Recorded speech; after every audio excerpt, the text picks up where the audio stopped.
Hello hello ಎಲ್ಲರಿಗೂ ಶುಭ ಸಂಜೆ.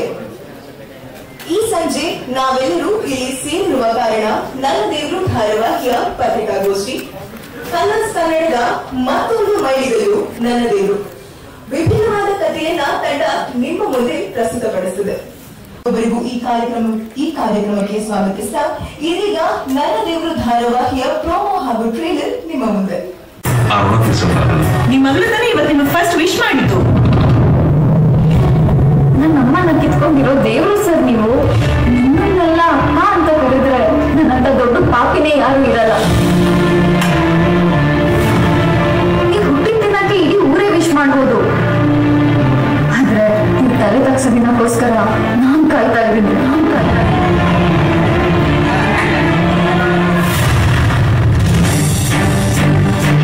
ಈ ಊರಿನ ಆಸ್ತಿನೇ ನಮ್ ದಣಿಗಳು. ಅವ್ರು ಯಾವತ್ತಿದ್ರೂ ತಲೆ ಎತ್ತಿ ನಡಿಬೇಕು. ಒಂದ್ ವೇಳೆ ಅವ್ರ ತಲೆ ತಗ್ಸೋ ಪರಿಸ್ಥಿತಿ ಬಂದ್ರೆ ನಮ್ ಜೀವನೇ ಕೊಡ್ತೀನಿ.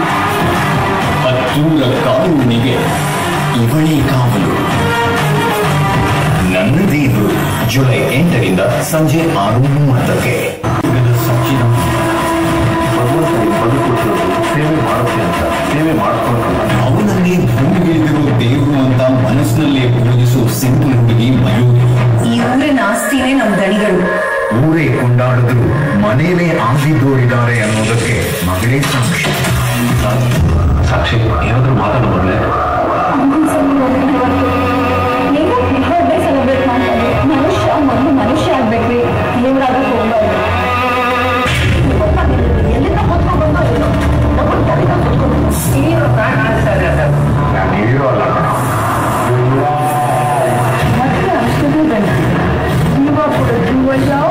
ಇಬ್ಬರ ಸಮಸ್ಯೆಗೂ ಪರಿಹಾರ, ಇಬ್ಬರ ಗುರಿಗೂ ದಾರಿ. ಅದು ಬಂಗಾರದ ಮನುಷ್ಯ ಅಪರಂಜಿ ಹುಡುಗಿಯ ಹೊಸ ಕಥೆ ಇದೇ ಸೋಮವಾರದಿಂದ ಸಂಜೆ 6:30ಕ್ಕೆ. ಬಂದಿರೋ ಬಸ್ ಅವರಿಗೆ ಎಲ್ಲ ಆರ್ಟಿಸ್ಟ್ ಎಲ್ಲ ಟೀಮ್ ಎಲ್ಲರಿಗೂ ನಮಸ್ಕಾರ. So next Monday around 6:30 so ನನ್ನ ದೇವರು ಬರ್ತಿದೆ. ಅದು ತುಂಬಾ ಪ್ರಾಮಿಸಿಂಗ್ ಆಗಿ ಬಂದಿದೆ. ಅಂದ್ರೆ ಟೆಲಿವಿಷನ್ ಕೋರ್ ಆಡಿಯನ್ಸ್ಗೆ ಇಷ್ಟ ಆಗೋ ಒಂದು ಕತೆ, ಒಂದು ತುಂಬಾ ಮಾಡರ್ನ್ ಅಲ್ಲ, ತುಂಬಾ ರೂರಲ್ ತರದ ಒಂದು ತುಂಬಾ ಇಂಟ್ರೆಸ್ಟಿಂಗ್ ಆದ ಒಂದು ಟೆಲಿವಿಷನ್ ಆಡಿಯನ್ಸ್ಗೆ ಇಷ್ಟ ಆಗಿರೋ ಒಂದು ಕಥೆಯಾಗಿ ಬಂದಿದೆ ಅದು. ಸೊ ತುಂಬಾ ಪ್ರಾಮಿಸಿಂಗ್ ಇದೆ. ಸುದ್ದಿ ಅವರು ಪ್ರೊಡ್ಯೂಸ್ ಮಾಡಿದ್ದಾರೆ. ರಮೇಶ್ ಅವರು ಅಷ್ಟು ಬಿಸಿ ಸ್ಟಡಿ ಬಂದಿದ್ದಿಲ್ಲ, ಅವರು ಡೈರೆಕ್ಟ್ ಮಾಡ್ತಿದ್ದಾರೆ, ಅವರೇ ಡೈರೆಕ್ಟ್ ಮಾಡ್ತಿದ್ದಾರೆ. It came very well. So far the best. Thank you Prakash sir. ಇನ್ನೊಂದು ಅಂದ್ರೆ ಆಕ್ಚುಲ್ ಆಗಿ freshness is in the thought as well as the scenes ಅಷ್ಟೇನೆ. ಮಿಕ್ಕಂತೆ ಕಥೆಗಳು ಎಲ್ಲರೂ ಹೇಳಿರೋದೇನೆ, ಆದ್ರೆ ಹೊಸ ದೃಶ್ಯಗಳನ್ನ ಕಟ್ಟುವಲ್ಲಿ ಮತ್ತೆ ಅದನ್ನ ಹೇಳೋ ರೀತಿಯಲ್ಲಿ ಹೊಸತನವನ್ನು ರೂಪಿಸೋದ್ರಲ್ಲಿ ಮಾತ್ರ ನಾವು ಪ್ರಯತ್ನ ಪಟ್ಟಿದ್ದೀವಿ. ಇದಕ್ಕೆ ಒಟ್ಟು ಕಥೆ ಮತ್ತು ಚಿತ್ರಕಥೆ ಮಾಡಿರೋದು ನಿರ್ಮಾಪಕಿ ಶ್ರುತಿ ನಾಯ್ಡು ಅವರೇನೆ. ಅವರೇ ಈ ಥಾಟ್ ನ ಒಂದು ಯೋಚನೆ ಮಾಡಿಕೊಂಡು ಚಿತ್ರಕಥೆ ಬರೆಕೊಟ್ಟಿದ್ದಾರೆ. ಸೊ ಅದಕ್ಕೆ ನಾನು ಡೈರೆಕ್ಟ್ ಮಾಡ್ತಾ ಇದ್ದೀನಿ. ಬಿಸಿ ಶೆಡ್ಯೂಲ್ ಅಂತ ಏನಿಲ್ಲ, ಆಕ್ಚುಲ್ ಆಗಿ ಇದಿಲ್ಲದೆ ಇದ್ದಾಗ ಅದು, ಅದಿಲ್ಲದೆ ಇದ್ದಾಗ ಇದು ಅಂತ ಮಾಡ್ತಾ ಇರ್ತೀವಿ. ಎರಡೂ ಕಾಯಕನೇ, ಅದು ದೊಡ್ಡದು ಇದು ಅನ್ನೋದೆಲ್ಲ ಏನೂ ಇಲ್ಲ. ಎರಡೂ ನಮಗೆ ಹೆಸರು ಮತ್ತು ಹಣ, ಕೀರ್ತಿ ಎಲ್ಲವನ್ನೂ ತಂದುಕೊಡುವಂತ ಕೆಲಸನೇ. ಹಾಗಾಗಿ ನನ್ನ ದೇವರು ಶ್ರುತಿ ನಾಯ್ಡು ಅವರು ನಿರ್ಮಾಣ ಮಾಡಿ ನಾನು ನಿರ್ದೇಶನ ಮಾಡ್ತಾ ಇದ್ದೀನಿ. ಕಲರ್ಸ್ ಕನ್ನಡಲ್ಲಿ ಇದು ನಮ್ಮ 3ನೇ ಧಾರಾವಾಹಿ. ಇತ್ತೀಚಿನ ದಿನಗಳಲ್ಲಿ ಧಾರಾವಾಹಿ ಚೆನ್ನಾಗಿ ಮೂಡ್ ಬಂದಿದೆ ಅನ್ನೋದು ನಮ್ಮ ನಂಬಿಕೆ. ಜನಕ್ಕೆ ಇಷ್ಟ ಆಗತ್ತೆ ಅನ್ನೋದ್ರ ಬಗ್ಗೆ ಭರವಸೆ ಮತ್ತು ನಂಬಿಕೆ ಎರಡೂ ಇದೆ. ಪಾತ್ರಧಾರಿಗಳಾಗಿ ಎಲ್ಲರೂ ಚೆನ್ನಾಗಿ ನಟಿಸಿದ್ದಾರೆ. ಅವಿನಾಶ್ ಇರಬಹುದು, ಮಯೂರಿ ಇರಬಹುದು, ಯುಕ್ತ, ವಿರಾಟ್, ವಿ ಮನೋಹರ್ ಸರ್ ಅಂತೂ ತಿಂದಾಕ್ಬಿಟ್ಟಿದ್ದಾರೆ. ಸೊ ಹಾಗಾಗಿ ರೇಖಾದಾಸ್ ಅವರು ಅಷ್ಟೇ ತುಂಬಾ ಅಂದ್ರೆ ಅಷ್ಟು ಸೀನಿಯರ್ ಕಲಾವಿದೆ. ನಾನು ಬಹುಶಃ ಚಿಕ್ಕಂದಿಂದ ಅವ್ರ ನಟನೆಯನ್ನು ನೋಡಿ ಬೆಳೆದವರು. ಹಂಗಾಗಿ ಅವರು ಎಷ್ಟು ಚೆನ್ನಾಗಿ ಆಕ್ಟ್ ಮಾಡಿದ್ದಾರೆ ಈ ಧಾರಾವಾಹಿಲಿ. ಅಂದ್ರೆ ರೇಖಾದಾಸ್ ಅವರ ಮುಂದೆ ಬೇರೆ ಎಲ್ಲರೂ ಮಂಕ ಕಾಣಿಸುವಷ್ಟು ಚೆನ್ನಾಗಿ ಮಾಡಿದ್ದಾರೆ ರೇಖಾದಾಸ್ ಅವರು. ಈಗ ನಾನು ಸುಮ್ಮನೆ ಅವ್ರು ಇಲ್ಲಿ ಕೂತಿದ್ದಾರೆ ಅಂತ ಹೊಗಳಿಕೆ ಹೇಳ್ತೇನೆ, ನಿಜವಾಗ್ಲೂ ಅವ್ರು ಅಷ್ಟು ಚೆನ್ನಾಗಿ ಆ ಪಾತ್ರನ ನಿಭಾಯಿಸಿದ್ದಾರೆ ಮತ್ತು ನಿರ್ವಹಿಸಿದ್ದಾರೆ. ಎಲ್ಲ ಪಾತ್ರಧಾರಿಗಳು ಚೆನ್ನಾಗಿ ಮಾಡಿದ್ದಾರೆ. ಯಾರಾದ್ರೂ ಹೆಸರು ಬಿಟ್ಟಿದ್ರೆ ಆಮೇಲೆ ಇವರೇ ನನ್ನ ಹೆಸರು ಹೇಳಿಲ್ಲ ಅಂತ ಬೈಕೊಂಡು ಪೋಸ್ಟ್ ಗಿಸ್ಟ್ ಹಾಕ್ಬಿಟ್ಟಿದ್ರು ಅಲ್ಲಿ ಆ ಥರದ್ದೇನು ಮಾಡಬೇಡಿ. ಚೆನ್ನಾಗಿದೆ ಧಾರಾವಾಹಿ. ಇಟ್ಸ್ ಓನ್ಲಿ ಥಿಂಗ್ ಇಷ್ಟು ಜನ ಇಷ್ಟಪಡ್ಬೇಕು ಅಷ್ಟೇ. ಜನ ಇಷ್ಟಪಡ್ತಾರೆ ಅನ್ನೋ ನಂಬಿಕೆ ನನಗಿದೆ. Thank you Rameshendra sir. ಸುಮಾರು ಒಂದು 15 ವರ್ಷಗಳಿಂದ ನಾವು ಧಾರಾವಾಹಿ ನಿರ್ಮಾಣ ಮಾಡ್ತಾ ಇದ್ದೀವಿ. ಕನ್ನಡ ಧಾರಾವಾಹಿಗಳನ್ನ ನಿರ್ಮಾಣ ಮಾಡೋದೇ ಒಂದು ಹೆಮ್ಮೆ ವಿಷಯ. ಅದರಲ್ಲೂ ಕಲರ್ಸ್ ಕನ್ನಡ ವಾಹಿನಿಗೆ ಧಾರಾವಾಹಿ ಮಾಡೋದು ಒಂದು ವಿಶೇಷ. ಯಾಕೆ ಅಂದ್ರೆ ನಾವು ಹೋಗಿ ಅವ್ರ ಹತ್ರ ಧಾರಾವಾಹಿ ಕೊಡಿ ಅಂತ ಕೇಳಿದ ತಕ್ಷಣ ಅವರು ಹೇಳೋ ಮೊದಲನೇ ಮಾತು, ನಿಮ್ಮ ಹತ್ರ ಒಳ್ಳೆ ಕತೆ ಇದ್ರೆ ಕೊಡಿ ಅಂತ. ಇವತ್ತು ಎಲ್ಲ ಕಡೆ ನೀವು ಅಬ್ಸರ್ವ್ ಮಾಡಿದ್ರೆ ರೀಮೇಕ್ ಟ್ರೆಂಡ್. ತುಂಬಾ ಸುಲಭ ರೀಮೇಕ್ ಧಾರಾವಾಹಿಗಳನ್ನ ಮಾಡಿ ನಾವು ಗೆಲ್ಲೋದು. ಯಾಕಂದ್ರೆ ನಮ್ಗೆ ಆಲ್ರೆಡಿ ಕಥಾ ಹಂದ್ರ ಗೊತ್ತಿರುತ್ತೆ, ಪಾತ್ರಧಾರಿಗಳು ಯಾರು ಹಿಟ್ ಆಗ್ತಾರೆ, ಯಾರು ಫ್ಲಾಪ್ ಆಗುತ್ತೆ, ಎಲ್ಲವೂ ಆಲ್ರೆಡಿ ಒಂದು ರಿಸರ್ಚ್ ಆಗ್ಬಿಟ್ಟಿರುತ್ತೆ. ಆದ್ರೆ ಸ್ವಂತ ಕತೆ ಮಾಡಿ ಆ ಕಥೆಯನ್ನ ಸುಮಾರು ನಾವೀಗ ಒಂದು ಎಳೆ ಹೇಳಿದ್ದಕ್ಕೆ ಇಡೀ ಕಲರ್ಸ್ ಕನ್ನಡ ಟೀಮ್ ನಮ್ ಜೊತೆ ಕೂತು ಒಂದು 2-3 ತಿಂಗಳು ಅದ್ರ ಮೇಲೆ ಕೆಲಸ ಮಾಡಿ ಪ್ರೇಕ್ಷಕರ ಮನ ಮುಟ್ಟೋ ಕತೆ ಆಗುವವರೆಗೂ ಅದನ್ನ ಬಿಡದೆ ಗಟ್ಟಿ ಕತೆ ಮಾಡಿ ಆಮೇಲೆ ನಾವು ಚಿತ್ರೀಕರಣಕ್ಕೆ ಹೋಗಿದ್ದು. ಸೊ ಅಷ್ಟು ಶ್ರಮ ಇದೆ. ನಾನು ಕನ್ನಡದ ನಮ್ಮ ವೀಕ್ಷಕರಲ್ಲಿ ಕೇಳ್ಕೊಳ್ಳೋದೇನೆಂದ್ರೆ, ನೀವು ಎಷ್ಟು ಸ್ವಮೇಕ್ ಚಿತ್ರಗಳು ಸ್ವಮೇಕ್ ಧಾರಾವಾಹಿಗಳನ್ನ ಪ್ರೋತ್ಸಾಹಿಸ್ತಿರೋ ಅಷ್ಟು ಕನ್ನಡದ ಬರಹಗಾರರಿಗೆ ಕೆಲಸ ಸಿಗತ್ತೆ. ಸೊ ದಯವಿಟ್ಟು ಸ್ವಮೇಕ್ ಚಿತ್ರಗಳು ಸ್ವಮೇಕ್ ಧಾರಾವಾಹಿಗಳನ್ನ ಹೆಚ್ಚು ಪ್ರೋತ್ಸಾಹಿಸಿ ಅಂತ ಕೇಳ್ಕೊಳ್ತೀನಿ. Thank you. ಶ್ರುತಿ ಮೇಡಮ್ ಹೇಳೋದೇನಿದೆ, ಸ್ವಮೇಕ್ ಅನ್ನೋದು ಬಹಳ ಇಂಪಾರ್ಟೆಂಟ್. ಅದಕ್ಕಿಂತ ಹೆಚ್ಚಾಗಿ ಆ ಕಥೆಯಲ್ಲಿರೋಂತ ಒಂದು ಸ್ಟ್ರೆಂತ್. ಅಂದ್ರೆ ಇವಾಗ ಎಷ್ಟು ಸ್ಪಷ್ಟವಾಗಿ ಒಂದು 4 ಮಾತುಗಳು ಮಾತಾಡಿದ್ರು ರಮೇಶ್ ಸರ್, ಅದರಲ್ಲಿ ಎಲ್ಲಾನು ಸ್ಪಷ್ಟವಾಗಿ ಹೇಳಿದ್ರು. ಅದೇ ಈ ಕಥೆ ಮಾಡ್ಬೇಕಾದ್ರೆ ಇನ್ನೂ ಅದ್ಭುತವಾಗಿ ಮೂಡ್ ಬಂದಿರೋಂತ ಪ್ರತಿಯೊಬ್ರು ಕ್ಯಾರೆಕ್ಟರ್, ಅದರಲ್ಲಿ ಹಲವಾರು ಕ್ಯಾರೆಕ್ಟರ್. ಅಂದ್ರೆ ಇದಕ್ಕೆ ಬೇಕಾಗಿರೋದು ನನ್ನ ತಾಯಿ ಪಾತ್ರ ಮಾಲಿನಿ ಅಮ್ಮ, and sister, brother Vimal sir, senior most artist, legendary. ಅವರು ಇಂಟ್ರೊಡ್ಯೂಸ್ ಮಾಡಿದಂತ ದೊಡ್ಡ ಕಲಾವಿದರಾಗಿರ್ಲಿ, ಮ್ಯೂಸಿಷಿಯನ್ಸ್ ಆಗಿರ್ಲಿ, ನಿಮಗೆ ಗೊತ್ತಿರೋ ಹಂಗೆ. ಸೊ ಇವ್ರ ಜೊತೆ ಎಲ್ಲ ಮಾಡ್ಬೇಕಾದ್ರೆ ಅಂಡ್ ಇವ್ರು ಕೊಟ್ಟಂತ ಪಾತ್ರ ಸಚ್ಚಿದಾನಂದ ತುಂಬಾ ಪವರ್ಫುಲ್ ಆದಂತ ಪಾತ್ರ. ಅಂಡ್ ಖುಷಿ ಆಗುತ್ತೆ. ಅಂಡ್ ಈ ಕತೆ ಫಸ್ಟ್ ಮೇಡಮ್ ನನ್ಗೆ ಕೇಳಿದಾಗ ನಾನು ಟಿವಿ ಸೀರಿಯಲ್ ಮಾಡಲ್ಲ ಅಮ್ಮ ಅಂತ. ಸೊ ಈ ಸೆಟ್ ಬಂದು ಫಸ್ಟ್ ಮೀಟ್ ಮಾಡಿ ಅಂತ. ದೆನ್ ಆ ಕತೆ ಕೇಳಿದಾಗ there was no reason to say no. So ಅದ್ರ ಜೊತೆಗೆ ರಮೇಶ್ ಸರ್ ಅವರ ಡೈರೆಕ್ಷನ್ ಅಂಡ್ ಮೇಡಮ್ ಅವ್ರ ಕತೆ ಅಂಡ್ ತುಂಬಾ ಅದ್ಭುತವಾದಂತ ಟೀಮ್. ಅಂಡ್ ಪ್ರತಿ ದಿವಸ ಒಂದು ಹೊಸ ತನ್ನ ಕಲಿಯಕ್ಕೆ, ಪ್ಲಸ್ ನನ್ನ ಆಕ್ಟಿಂಗ್ ಆಗಿರ್ಬೋದು ಅಥವಾ ಮೀಟ್ ಮಾಡಿದಂತ ಟೆಕ್ನಿಷಿಯನ್ಸ್ ಆಗಿರ್ಲಿ, ಎಲ್ಲರೂ ಅದ್ಭುತವಾದಂತ ಒಂದು ಸಪೋರ್ಟ್. ಅಂಡ್ ಸರ್ ಹೇಳಿದಂಗೆ ಈ ಒಂದು ಕತೆಗೆ ಒಂದು ಟೈಮಿಂಗ್ ಆಗಿರ್ಬೋದು ಅಂಡ್ ಸಾರಿ ಇದು ಮಾಡರ್ನ್ ಅಲ್ಲ ಅಥವಾ ಹಳ್ಳಿ ಕಥೆನೂ ಆಗಲ್ಲ. ಸೊ ಎಲ್ರಿಗೂ ರೀಚ್ ಆಗಂತ ಒಂದು ಸಿಂಪಲ್ ಬಟ್ ಬ್ಯೂಟಿಫುಲ್ ಕಥೆ ಇರೋದು. ಅಂಡ್ ಅಲ್ಲಿ ಇರೋಂತ ಎಮೋಷನ್ಸ್ ಅನ್ನ ತುಂಬಾ ಚೆನ್ನಾಗಿ ಮೂಡ್ ಬಂದಿದೆ. ಅಂಡ್ ಸರ್ ಹೇಳಿದಂಗೆ ಭರವಸೆ ಅಂಡ್ ಅದಕ್ಕೆ ನಮ್ಮ ಹೋಗು ಅಂಡ್ ನಿಮ್ಮ ಎಲ್ಲ ಸಪೋರ್ಟ್ ಬೇಕು ಅಂತ ಕೇಳ್ಕೊಳ್ತೀನಿ. Thank you so much. ವರ್ಷಗಳ ಹಿಂದೆ ನನ್ನ ಚೊಚ್ಚಲ ಪ್ರಾಜೆಕ್ಟ್ ಕಲರ್ಸ್ ವಾಹಿನಿಗೆ ಆಗಿತ್ತು. ಅಶ್ವಿನಿ ನಕ್ಷತ್ರ ಅನ್ನೋ ಧಾರಾವಾಹಿ. ಆ ನಂತರ ಸುಮಾರು ಸಿನಿಮಾಗಳನ್ನ ಮಾಡಿದೆ. ಆ ನಂತರ ಒಂದ್ ಚಿಕ್ಕ ಬ್ರೇಕ್ ಅಲ್ಲಿದ್ದೆ. ಆ ಸಮಯದಲ್ಲಿ 1-2 ಕಥೆ ಕೇಳಿದೆ. ಆ ನಂತರ ಶ್ರುತಿ ಮ್ಯಾಮ್ನ ಮೀಟ್ ಆದಾಗ ಈ 1 ಲೈನ್ ಹೇಳಿದ್ರು, ಮಯೂರಿ ಅನ್ನೋ ಪಾತ್ರನ ನನ್ಗೆ ಎಕ್ಸ್ಪ್ಲೇನ್ ಮಾಡಿದ್ರು. ಐ ಥಿಂಕ್ ಕೆಲವೊಂದು ಹಾಗೆ ಕ್ಲಿಕ್ ಆಗುತ್ತೆ ಅಂತಾರಲ್ಲ, ಸೊ ಆ ಕಥೆ ಕೇಳಕ್ಕೆ ರೋಮಾಂಚನವಾಗಿತ್ತು. ಆ ಪಾತ್ರ ಎಸ್ಪೆಷಲಿ ಮಯೂರಿ ಅನ್ನೋ ಪಾತ್ರ ಕೇಳಕ್ಕೂ ಇನ್ನೂ ರೋಮಾಂಚನವಾಗಿತ್ತು. ತುಂಬಾ ಖುಷಿ ಆಯ್ತು. ಅಂಡ್ ಮತ್ತೆ ಕಲರ್ಸ್ ವಾಹಿನಿ ಐ ಥಿಂಕ್ ಸುಮಾರು ವರ್ಷಗಳ ನಂತರ ಸೊ ಕಮ್ ಬ್ಯಾಕ್ ಅಂತ ಎಲ್ಲರೂ ಹೇಳ್ತಿದ್ದೀರಾ. So I think I am very proud. ತುಂಬಾ ಖುಷಿ ಆಗ್ತದೆ. ಈ ಒಂದು ತಾರಾ ಬೆಳಗಾನೆ ನೀವು ನೋಡಿದ್ರೆ ಎಲ್ಲ ಲೆಜೆಂಡರಿ ಆಕ್ಟರ್ಸ್ ಇದ್ದಾರೆ. ಅಂಡ್ ಐ ಥಿಂಕ್ ಯಾವ ಕಮರ್ಷಿಯಲ್ ಸಿನಿಮಾಗೂ ಕಮ್ಮಿ ಇಲ್ಲ. ನನ್ನ ದೇವರು ಟೆಕ್ನಿಷಿಯನ್ಸ್ ಆಗಿರ್ಬೋದು, ಇಡೀ ತಂಡ ಆಗಿರ್ಬೋದು, ಶೂಟ್ ಮಾಡ್ತಿರೋ ರೀತಿ ಆಗಿರ್ಬೋದು. ಸೊ ಶ್ರುತಿ ಮ್ಯಾಮ್ ಅವರ ಒಂದು ಸಂಸ್ಥೆಯಿಂದ ಅದ್ಭುತವಾದಂತಹ ಪ್ರಾಜೆಕ್ಟ್ಸ್ ಆಲ್ರೆಡಿ ಬಂದಾಗಿದೆ. ಸೊ ಇದು ಮತ್ತೊಂದು ಅನ್ನೋ ಒಂದು ಕಾನ್ಫಿಡೆನ್ಸ್ ನನ್ನಲ್ಲಿದೆ. ಸೊ ಇದು ಗೆಲ್ಲುತ್ತೆ ಅನ್ನೋ ನಂಬಿಕೆ ನನಗಿದೆ. ಸೊ ನಿಮ್ಮೆಲ್ಲರ ಪ್ರೀತಿ ಆಶೀರ್ವಾದ ಬೇಕು. Thank you. ಪೂರ್ವವಾದ ಅಭಿನಂದನೆಗಳು, ಆಶೀರ್ವಾದಗಳು. ಶ್ರುತಿ ಮೇಡಮು ಮರ ಇದ್ದಂಗೆ, ಮರದಲ್ಲಿ ಫಲಗಳನ್ನ ತಿನ್ನೋದಕ್ಕೆ ಆಸೆ ಪಡಬೇಕು. ಹಾಗೆ ಕಲಾವಿದರಿಲ್ಲ. ಮರ ಇದ್ರೆ ಫಲ ಸಿಗುತ್ತೆ, ಮರ ಇಲ್ಲ ಅಂದ್ರೆ ಫಲ ಸಿಗಲ್ಲ. ಒಂದು ಹೆಣ್ಣು ಮಗಳು ಎಲ್ಲ ವಾಹಿನಿಯಲ್ಲೂ ಕೂಡ ಎಲ್ಲ ಕಲರ್ಸ್ ಇರ್ಬೋದು ಅಥವಾ ಜಿ ಕನ್ನಡದಲ್ಲಿ ಅತ್ಯುತ್ತಮ ಒಂದು ಸೀರಿಯಲ್ಗಳನ್ನ ಕೊಟ್ಟಿದ್ದಾರೆ. ಅದು ದೇವಿ ಇರ್ಬೋದು, ಒಂದು ಸಂಸಾರಿಕ ಇರ್ಬೋದು, ಒಂದು ಹೆಣ್ಣು ಮಗಳ ತ್ಯಾಗ ಇರ್ಬೋದು. ಈ ತರ ಎಲ್ಲ ನಾವು ನೋಡ್ತಾ ಇದ್ವಿ ಕುಂತು 6 ಗಂಟೆ 7 ಗಂಟೆ ಆದ್ರೆ ಬರೀ ಟಿವಿ ಮುಂದೆ ಕೂತ್ಕೊಂಡು ನೋಡ್ತಾ ಇದ್ವಿ. ಅಂತ ಒಂದು ಅದ್ಭುತ ಶ್ರುತಿ ಅಮ್ಮ ಈಗ ಒಂದು ನನ್ನ ದೇವರು ಅಂತ ಸೀರಿಯಲ್ ಮಾಡ್ತಾ ಇದ್ದಾರೆ. ನಮ್ಮನ್ನೆಲ್ಲ ಗುರ್ತಿಸಿ ಪಾತ್ರ ಮಾಡೋದಕ್ಕೆ ಅವಕಾಶ ಮಾಡಿಕೊಟ್ಟಿದ್ದಾರೆ. ಸೊ ಆಕೆಗೆ ನನ್ನ ಹೃತ್ಪೂರ್ವಕವಾದ ಅಭಿನಂದನೆಗಳು. ಮತ್ತೆ ನೀವೆಲ್ಲ ನಮಗೆ ಸಪೋರ್ಟ್ ಮಾಡಬೇಕು. ನೀವಿದ್ರೆ ನಾವು, ನೀವಿಲ್ಲ ಅಂದ್ರೆ ನಾವಿಲ್ಲ.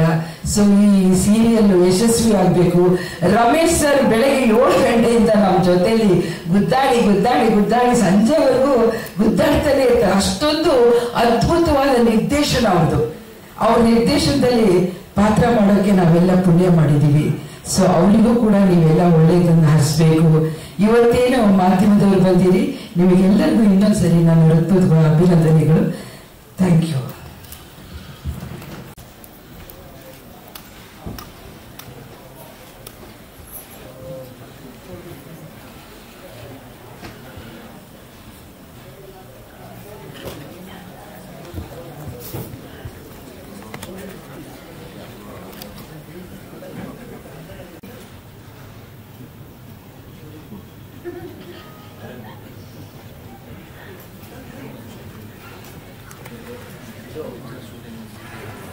ಗೆ ನನ್ನ ನಮಸ್ಕಾರಗಳು.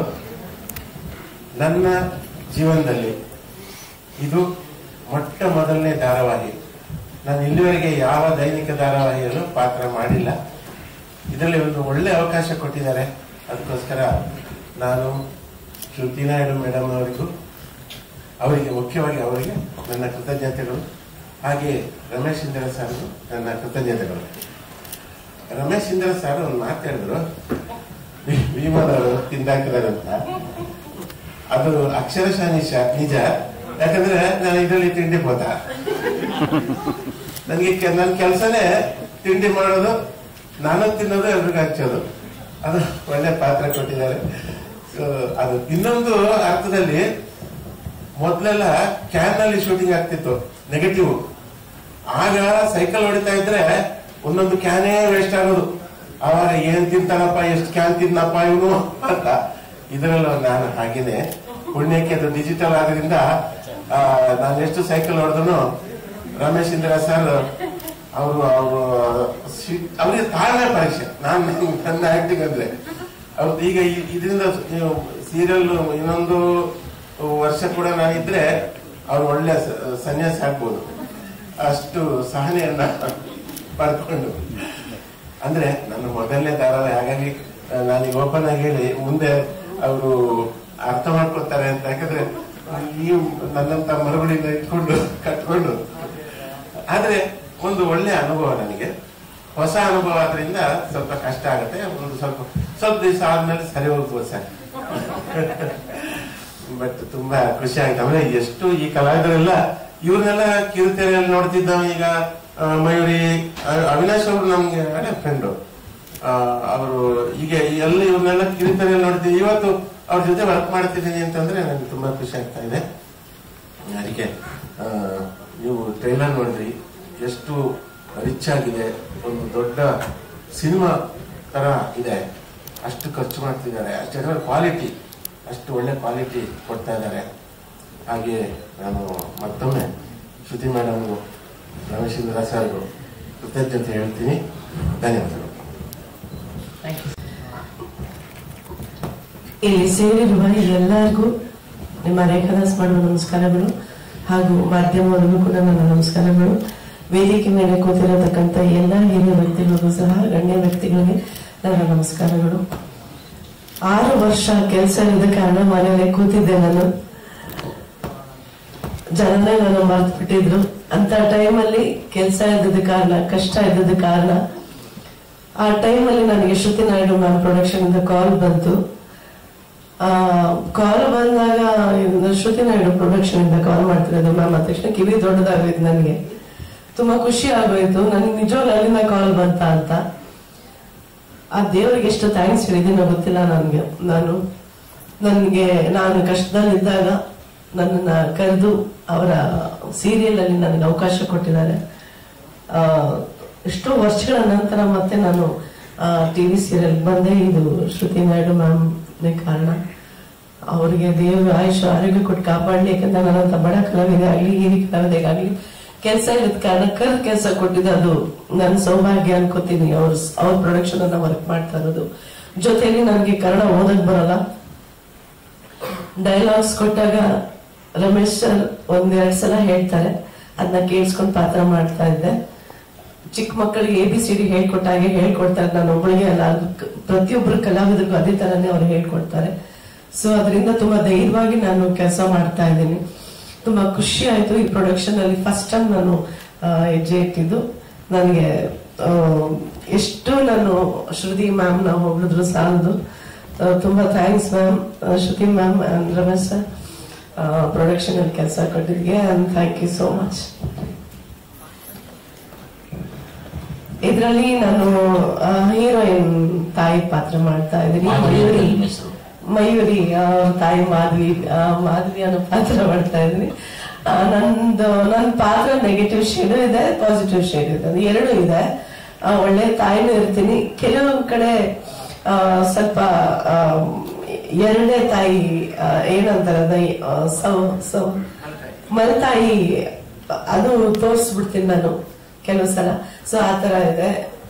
ಮ್ಯಾಮ್ ಹೇಳಿದಾರೆ ಈ ಪಾತ್ರ ನಿನ್ನೆಲ್ಲೋ ಕರ್ಕೊಂಡು ಹೋಗುತ್ತೆ ರೇಖಮ್ಮ, ತುಂಬಾ ಚೆನ್ನಾಗಿ ಮಾಡ್ತಾ ಇದ್ದಾರೆ, ಆಲ್ ದಿ ಬೆಸ್ಟ್ ಅಂತ ಹೇಳಿದ್ದಾರೆ. ನೀವು ನನಗೆ ಆಶೀರ್ವಾದ ಮಾಡಿ ಈ ಸೀರಿಯಲ್ ಇಂದ ನನಗೆ ಯಾವಾಗಲೂ ಕೆಲಸ ಸಿಗ್ಲಿ, ನನ್ನ ಪರಿವಾರನ ಸಾಕೋದಕ್ಕೆ ನನಗೊಂದು ದಾರಿ ಇದೊಂದು ಸೀರಿಯಲ್ ಅನ್ಕೋತೀನಿ ನಾನು. Thank you so much. ಪಾತ್ರಧಾರಿಗಳು ಅದು ಬಿಟ್ಟು ಆಗಾಗ ಬಂದು ಹೋಗೋರು ಮತ್ತಷ್ಟು ಜನ ಇದ್ದಾರೆ ಸರ್.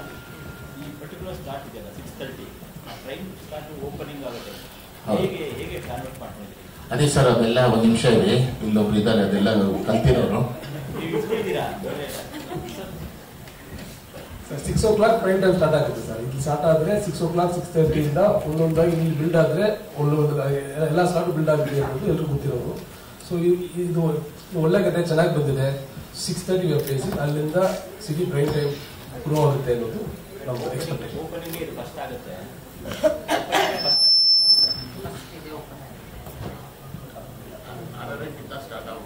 ಹೌದು, 6:30 ಗುಡ್ ಸರ್.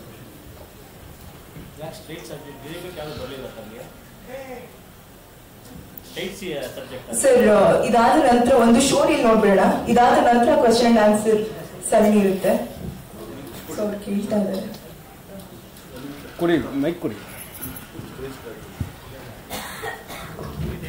ಈಗ ಮೇಡಮ್ ಅವ್ರು ಹೇಳಿದ್ರು ರಿಮೇಕು ಜಾಸ್ತಿ ಬರ್ತಿರೋದ್ರಿಂದ ಅದ್ರ ಮೇಲೆ ಕಾನ್ಸಂಟ್ರೇಷನ್ ಜಾಸ್ತಿ ಅಂತ. ನೀವು ಇದನ್ನು ಒಪ್ಕೊಳ್ಳೋದಕ್ಕೆ ಏನು ಕಾರಣ ಈ ಸಬ್ಜೆಕ್ಟ್? ಕತೆ ಚೆನ್ನಾಗಿತ್ತು ಸರ್. ಅಂದ್ರೆ ತುಂಬಾ ಮಾಡರ್ನ್ ಅಲ್ಲ, ತುಂಬಾ ಒಂಥರ ಅನೇಕದನ್ನೆಲ್ಲ ಒಂಥರ ತುಂಬಾ ಚೆನ್ನಾಗಿ ಬ್ಲಂಟ್ ಆಗಿರೋ ಕತೆ. ಇದರಲ್ಲಿ ಒಂದು ಟ್ರೆಡಿಷನಲ್ ವ್ಯಾಲ್ಯೂ ಇದೆ, ಹೋಮ್ಲಿ ವ್ಯಾಲ್ಯೂ ಇದೆ, ಒಂದು ಇಂಟ್ರೆಸ್ಟಿಂಗ್ ಆದ ಸ್ಕ್ರೀನ್ ಪ್ಲೇ ಇತ್ತು. ಸೊ ಪ್ರೊಡಕ್ಷನ್ ಹೋಗಿ ಮಾಡ್ತಿದ್ದಾರೆ, ಪ್ರೊಡಕ್ಷನ್ ವ್ಯಾಲ್ಯೂ ಇದೆ. ಸೊ ಇದು ಮಾಡೋಣ ಅಂತ. ಕೆಲವರು ಏನ್ ಮಾಡ್ತಾರೆ, ಸೀರಿಯಲ್ ಕೊಟ್ಬಿಟ್ಟು TRP ಬರ್ದಿದ್ದಾಗ ಅವ್ರಿಗೆ ಪ್ರೆಷರ್ ಜಾಸ್ತಿ ಆಗ್ಬಿಡುತ್ತೆ.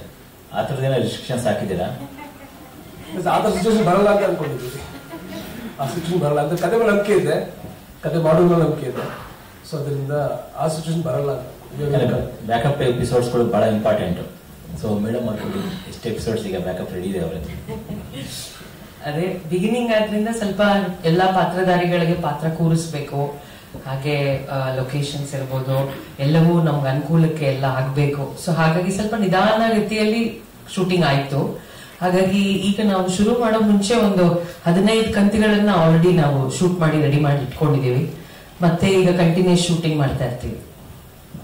ಅವಿನಾಶ್, ಸೊ ಹೇಗೆ ಅನ್ಸುತ್ತೆ ಅಥವಾ ನಿಮ್ಮ ಮನೇಲಿ ಫೀಡ್ಬ್ಯಾಕ್ ಹೇಗಿತ್ತು? ಯಾಕಂದ್ರೆ ನಿಮ್ಮ ಮನೇಲಿ ದೊಡ್ಡ ಕುಟುಂಬ ಎಲ್ಲರೂ ಕೇಳ್ಕೊಳ್ತೀರಾ ಅನ್ಕೋತೀನಿ. ಸೀರಿಯಲ್ಗೆ ಎಂಟ್ರಿ ಆಗ್ತಿದೆ ನಿಂತಿದ್ದಂಗೆ.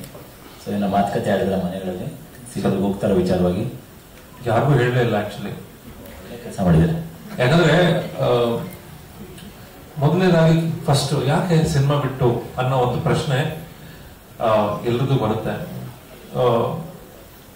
ನಾನು ಎಷ್ಟೊಂದ್ಸಲಿ ನಾನು ಇದು ಮಾಡ್ತಾ ಇದ್ದೀನಿ ಅಂದಾಗ ಅದ್ಯಾವುದೂ ಆಗೇ ಇಲ್ಲ. ಬಟ್ ಇದು ಒಳ್ಳೆ ಕೆಲಸ ಆಗ್ತದೆ ಅನ್ನೋ ಒಂದು ಉದ್ದೇಶ ಅಂಡ್ ಮನಸ್ಸಲ್ಲಿ ನನಗಿತ್ತು. ಅಂಡ್ ಇದನ್ನ ಯಾರಿಗೂ ಹೇಳ್ಬಾರ್ದು, ಇದು ಆಚೆ ಬಂದಾಗ ಜನ ಇದ್ರ ಬಗ್ಗೆ ಏನ್ ಹೇಳ್ತಾರೆ ಅನ್ನೋದು ನಾನು ಕುತೂಹಲದಿಂದ ನಾನೇ ಕಾಯ್ತಾ ಇದ್ದೀನಿ. So this is the response. Actually ನನ್ನ ಇಡೀ ಫ್ಯಾಮಿಲಿಯಲ್ಲಿ ನನ್ನ ಅಜ್ಜಿಗೆ ಬಿಟ್ಟು ಇನ್ಯಾರಿಗೂ ಹೇಳಿಲ್ಲ. ಸೊ ನೋಡೋಣ ಇನ್ಮೇಲೆ ಏನಾಗುತ್ತೆ ಅಂತ. ಏನು ನಿಮ್ಮ ಈಗ ದೇವ್ರು ಅಂತಾನೆ ಇರುತ್ತಾ ನಿಮ್ದು ಹೈಲೈಟ್ ಆಗುವಂಥದ್ದು ವರ್ಡ್? ಯಾಕಂದ್ರೆ ಲಾಸ್ಟ್ ಸೀರಿಯಲ್ ಬೇರೆ ಇತ್ತು. ಸೊ ಈ ಸೀರಿಯಲ್ ಅಲ್ಲಿ ಪಾತ್ರದ ಹೆಸರು ಕೂಡ ಮಯೂರಿನೇ. ಈಕೆ ಒಂದು ಬಡ ಕುಟುಂಬದಲ್ಲಿ ಬೆಳೀತಿರೋ ಒಂದು ಅನಾಥೆ. ಸೊ ದೇವರನ್ನ ಅವಳು ನಂಬ್ತಾಳೆ, ಆದ್ರೆ ಸಚ್ಚಿದಾನಂದ ದಣಿಗಳು ದೇವ್ರ ರೂಪದಲ್ಲಿ ಅವರು ಜೀವನ ನಿರೂಪಿಸ್ತಾರೆ ಅವಳಿಗೆ. ಹಾಗಾಗಿ ಅವರನ್ನೇ ನೋಡಿ ಬೆಳೀತಿರೋ ಒಂದು ಹುಡುಗಿ. ಹಾಗಾಗಿ ತುಂಬಾ ಶೇಡ್ಸ್ ಇದೆ. ಶ್ರುತಿ ಮ್ಯಾಮ್ ಈ ಪಾತ್ರ ಬರೆಯುವಾಗ ಏನ್ ಯೋಚನೆ ಮಾಡಿದ್ರು ಗೊತ್ತಿಲ್ಲ, ಎಷ್ಟು ಅದ್ಭುತವಾಗಿದೆ ಅಂದ್ರೆ ಸಿಕ್ಕಾಪಟ್ಟೆ ಸ್ವಾಭಿಮಾನಿ. ತಪ್ಪಿ ಎಲ್ಲಿ ನಡೀತದೆ ಅಲ್ಲಿ ಒಂದು ಧ್ವನಿ ಎತ್ತುತ್ತಾಳೆ, ಎಲ್ಲಿ ಸರಿ ನಡೀತಿಲ್ವೋ ಅಲ್ಲೂ ಧ್ವನಿ ಎತ್ತುತ್ತಾಳೆ. ತುಂಬಾ ಅಮಾಯಕಿ, ಮನೆಯಲ್ಲಿ ತುಂಬಾ ಸೌಮ್ಯತೆಯಿಂದ ಇರ್ತಾಳೆ. ಸೊ ಐ ಥಿಂಕ್ ಒಂದು ಹುಡುಗಿ ಅಂದ್ರೆ, ಒಂದು ಹೆಣ್ಣಂದ್ರೆ ಹೇಗಿರ್ಬೇಕು ಅಂತ ತುಂಬಾ ಸುಂದರವಾಗಿ ಹೆಣೆದಿರುವಂತ ಒಂದು ಪಾತ್ರ ಇದು. ಸೊ ನಾನಂತೂ ತುಂಬಾ ಖುಷಿಯಿಂದ ಇದನ್ನ ಆಕ್ಟ್ ಮಾಡ್ತಾ ಇದ್ದೀನಿ. ಐ ಆಮ್ ಶೋರ್ ಜನಕ್ಕೂ ಇಷ್ಟ ಆಗುತ್ತೆ ಅನ್ಕೋತೀನಿ.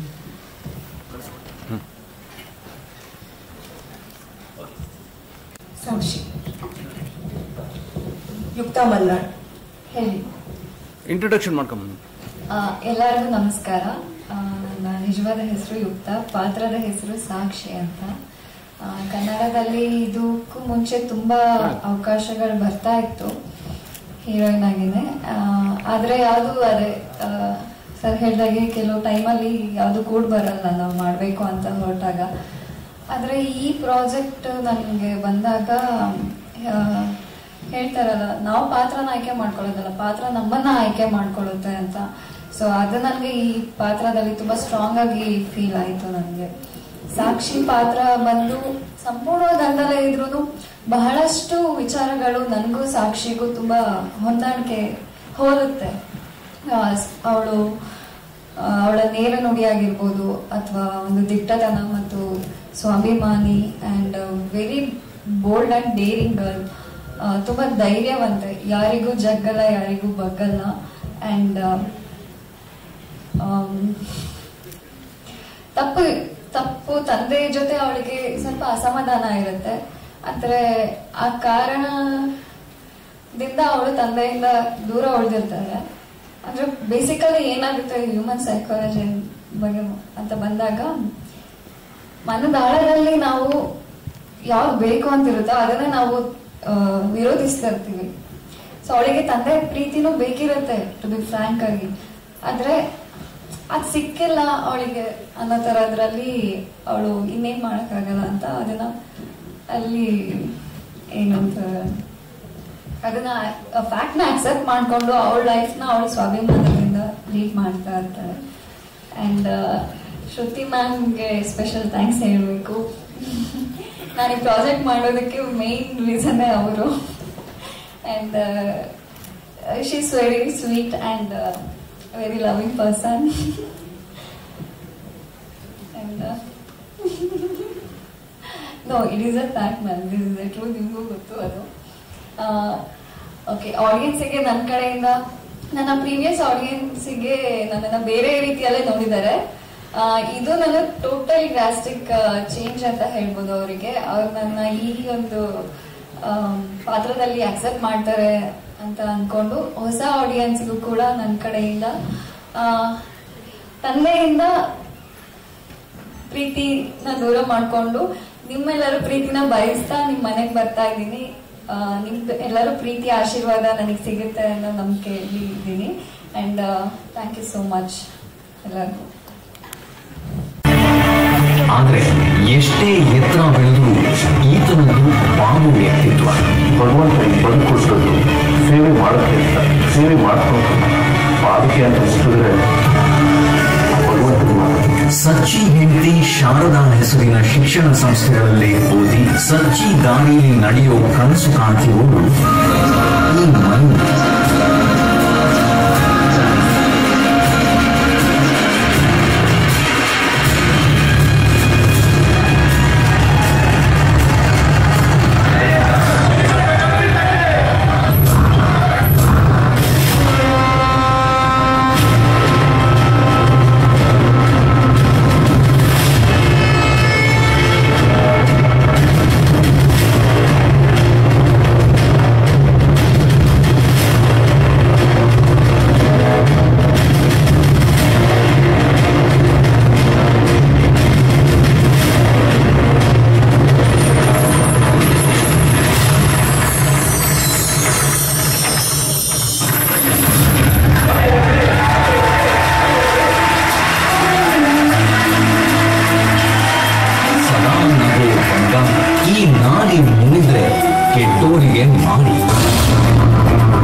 ಇವಳ ಮಲತಾಯಿ ಮಾಧವಿಗೆ ಯಾವಾಗಲೂ ಮಯೂರಿ ಮೇಲೆ ದೂರು.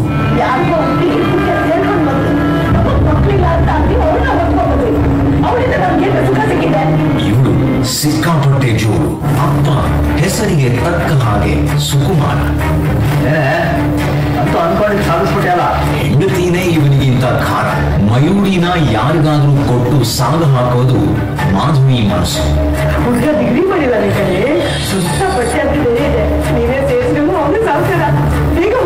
ತನ್ನ ಸ್ವಂತ ಮಗಳು ಲಾಸ್ಯ ಬಗ್ಗೆನೆ ಅವಳ ಎಲ್ಲಾ ಕನಸು. ಸಚ್ಚಿ ತಂಗಿ ಇಂದ್ರಾಣಿ, ಅಣ್ಣನ ಮಗ ಅಥರ್ವ,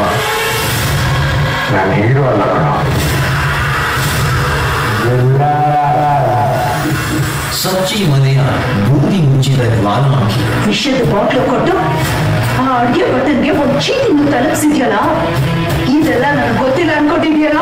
ಸಚ್ಚಿದಾನಂದನ ಅಣ್ಣ ಯೋಗಾನಂದ ಸದಾನಂದ. ಚಿಕ್ಕ ಮಾಡ್ಕೊಂಡ್ರು ಜೀವನ ಮುಂದೋಗುತ್ತೆ, ನಗ್ನಗ್ತಾ ಇದ್ರು ಜೀವನ ಮುಂದೋಗುತ್ತೆ, ನಗಾಡ್ತಾ ಜೀವನ ಮಾಡೋಣ.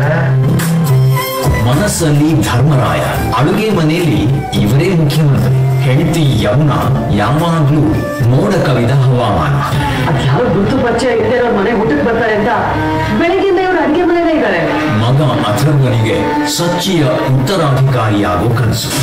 ಅದಕ್ಕಾಗಿ ಅತ್ತೆ ಇಂದ್ರಾಣಿ ಜೊತೆಗೆ ಯಾವಾಗ್ಲೂ ಇವನ ಮನಸ್ಸು. 3 ವರ್ಷದಿಂದ ಕಾಯ್ತಿದ್ದೀವಿ. ಯಾವಾಗ ಅಧಿಕಾರ ನೀಡಿದ್ದಾರೆ, ಯಾವಾಗ ಕುರ್ಚಿ ಮೇಲೆ ಕೂಡಿಸ್ತಾರೆ. ಇಂದ್ರಾಣಿ ಮಗಳು ಆರುಷಿ ಮನೆಯ ಮುದ್ದಿನ ಗೊಂಬೆ.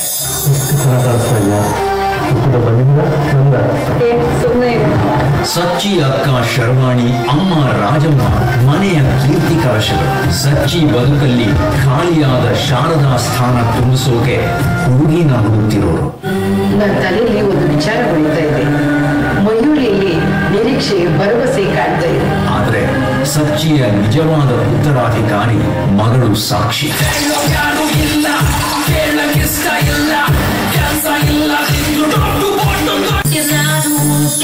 ದೂರವಾದ ನಂತರ ಅಪ್ಪನಿಂದ ದೂರವಾದರು. ಇವಳಿಗೆ ಅಪ್ಪ ಅಂದ್ರೆ ಸರ್. ನಕ್ಕಿರೋ ಅಪ್ಪನ್ಗೆ ನನ್ನ ಎಮೋಷನ್ಸ್ಗೆ ಅವ್ರಿಗೆ ಬೇಕಾಗಿಲ್ಲ. ಅವ್ರಿಗೆ ಬೇಕಾಗಿರೋದನ್ನ ಒಂದೇ, ಅವ್ರ ಇಮೇಜ್. ರಕ್ತ ಹಂಚಿಕೊಂಡು ಹುಟ್ಟಿದ ಸ್ವಂತ ಮಗಳು ಅಪ್ಪನಿಂದ ದೂರವಾಗಿದ್ರೆ ಒಬ್ಬಳು ಅನಾಥೆ. ಮಧ್ಯಮ ವರ್ಗದ ಬಡ ಹುಡುಗಿ ಸಚ್ಚಿ ಸಾಮ್ರಾಜ್ಯನ ಉಳಿಸು, ಸಚ್ಚಿಯ ಘನತೆ ಕಾಪಾಡೋದು, ಆತನಿಗಾಗಿ ಜೀವಕ್ಕೆ ಜೀವ ಕೊಡೋಕೆ ಸಿದ್ಧವಾಗಿರು. ನಾನ್ ಸತ್ರು ಪರವಾಗಿಲ್ಲ, ಆದ್ರೆ ನನ್ನ ದೇವ್ರು ಸಾಯ್ಬಾರ್ದು. ಅವಳು ಮಯೂರಿ. ಊರಿನ ಆರಾಧ್ಯ ದೇವರಿಗೆ ಇವಳೇ ಆಧಾರ. ಹತ್ತೂರ ಕಾಯೋನಿಗೆ ಇವಳೇ ಕಾವಲು. ಕೀರ್ತಿ ಪಡೆದ ದೇವರಿಗೆ ಸ್ಫೂರ್ತಿಯಾಗೋಳ ಹೊಸ ಕಥೆ